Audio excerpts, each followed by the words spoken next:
ఉగ్రదాడి తర్వాత పాకిస్తాన్ కి షాకుల మీద షాకులు తగులుతున్నాయి. తమపై భారత్ దాడి చేస్తుందంటూ పాక్ నేతలు నిత్యం భయపడుతూనే ఉన్నారు. ఈ నేపథ్యంలో ప్రపంచ దేశాల మద్దతు కూడగట్టేందుకు ప్లాన్ చేస్తోంది పాక్. అయినప్పటికీ ప్రపంచ దేశాలు మాత్రం ఉగ్రవాదంపై భారత్ చేసే పోరాటానికి మద్దతుగా ఉంటామని స్పష్టం చేస్తున్నాయి. దీంతో పాక్ కి కంటి మీద కునుకుండటం లేదు. దీంతో ఇతర ఉగ్రవాద సంస్థల మద్దతు తీసుకుంటోంది. రీసెంట్ గా ఖలిస్తానీ ఉగ్రవాది పన్ను పాక్ భారత్ యుద్ధంపై కీలక వ్యాఖ్యలు చేశాడు. భారత సైన్యంలో ఉన్న సిక్ సైనికులు పాక్ పై యుద్ధంలో పాల్గొనొద్దంటూ సంచలన వ్యాఖ్యలు చేశారు.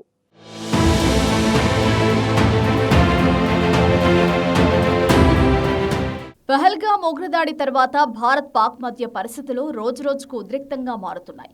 ఇప్పటికే ఆర్మీకి మోదీ ఫ్రీ హ్యాండ్ ఇవ్వడంతో ఏ క్షణంలోనైనా తమపై దాడి చేయొచ్చని పాక్ భయపడుతోంది. అందుకోసమే ఎప్పటినుంచో వస్తున్న సిమ్లా ఒప్పందం నుంచి తప్పుకుని ప్రపంచ దేశాలను సాయం అడుగుతోంది. భారత్ తమపై 24 గంటల్లో దాడి చేస్తుంది, 36 గంటల్లో దాడి చేస్తుందంటూ ప్రపంచ దేశాల ముందు కపట నాటకాలు ఆడుతోంది. అయితే పాక్ను భయపెట్టేలా భారత ఆర్మీ, ఎయిర్ ఫోర్స్, నేవీ మాక్ డ్రిల్స్ నిర్వహిస్తూ కంటి మీద కురుకు లేకుండా చేస్తున్నాయి. ఈ నేపథ్యంలోనే మద్దతు పొందేందుకు ప్రపంచ దేశాల ముందు పాక్ మంత్రులు యుద్ధం అంటూ ప్రకటనలు చేస్తున్నారు.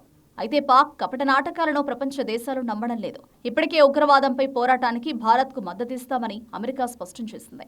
పహల్గామ్ దాడి తర్వాత భారత్ పాక్ మధ్య ఉద్రిక్త పరిస్థితుల నేపథ్యంలో అమెరికా ప్రభుత్వం ఇండియాకు బాసటగా నిలిచింది. శుక్రవారం అమెరికా ప్రభుత్వం ప్రతినిధి టామీ బ్రూస్ వాషింగ్టన్లో ఈ మేరకు కీలక ప్రకటన చేశారు. ఇండియా పాక్ మధ్య ఆందోళనకర పరిస్థితులు నెలకొన్నాయని, ఇరు దేశాలతో తమ ప్రభుత్వం చర్చలు జరుపుతోందన్నారు.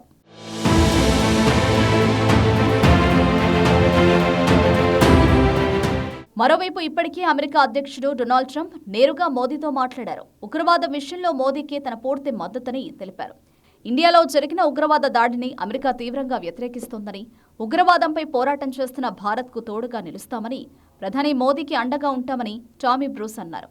ఇక అమెరికా విదేశాంగ శాఖ కార్యదర్శి మార్కో రూబియో, భారత విదేశాంగ మంత్రి జయశంకర్తో పాటు పాక్ ప్రధాని షెహబాజ్ షరీఫ్తో ఫోన్లో మాట్లాడారు. పహల్గామ్ ఉగ్రదాడిపై భారత్ చేపడుతున్న దర్యాప్తునకు సహకరించాలని పాక్ ప్రధానికి సూచించారు. భారత్తో నేరుగా చర్చలు జరిపి శాంతిపూర్వక వాతావరణం నెలకొల్పేలా చూడాలన్నారు. మార్క్ రూబియోతో మాట్లాడిన పాక్ ప్రధాని షెహబాజ్ షరీఫ్ కీలక వ్యాఖ్యలు చేశారు. పాక్ కూడా ఉగ్రవాద బాధిత దేశమేనని, తమకు పెద్ద నష్టం జరిగిందన్నారు. ఇక ఉగ్రవాదంపై భారత్ చేసే పోరాటానికి తాము మద్దతిస్తామని జయశంకర్కు మార్క్ రూబియో తెలిపారు. మరోవైపు అమెరికా రక్షణ శాఖ మంత్రి పీట్ హెగ్సెత్ కూడా భారత్కి మద్దతు ప్రకటించారు. భారత రక్షణ మంత్రి రాజ్నాథ్ సింగ్తో ఫోన్లో మాట్లాడి ఇండియాకు ఖచ్చితంగా మద్దతిస్తామని తెలిపారు. ఇప్పటికే వివిధ దేశాలు భారత్కు మద్దతుగా మాట్లాడుతుండటంతో పాక్ భయపడుతోంది.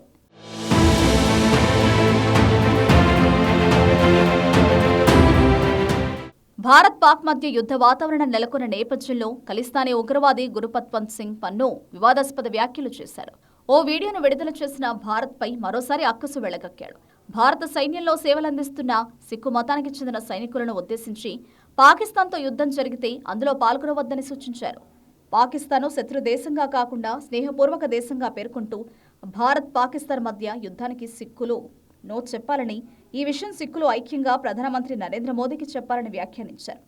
ఖలిస్తాన్ ప్రత్యేక దేశం కోసం పోరాడే సిక్కులకు పాకిస్తాన్ మిత్రదేశంగా నిలుస్తుందని, ఖలిస్తాన్ ఏర్పడితే పాకిస్తాన్ ఓ మంచి పొరుగు దేశంగా ఉంటుందని పన్ను వేర్పాటువాదం బోధిస్తూ వ్యాఖ్యలు చేశాడు.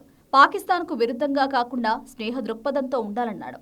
ఒకవేళ యుద్ధమే జరిగితే ఇండియాలోని సిక్కులు పాకిస్తాన్ ఆర్మీకి మద్దతు నిలుస్తూ పాక్ సైనికులకు భోజనం వడ్డించాలన్నాడు. ఈ వ్యాఖ్యలు దేశవ్యాప్తంగా తీవ్ర చర్చనీయాంశంగా మారాయి.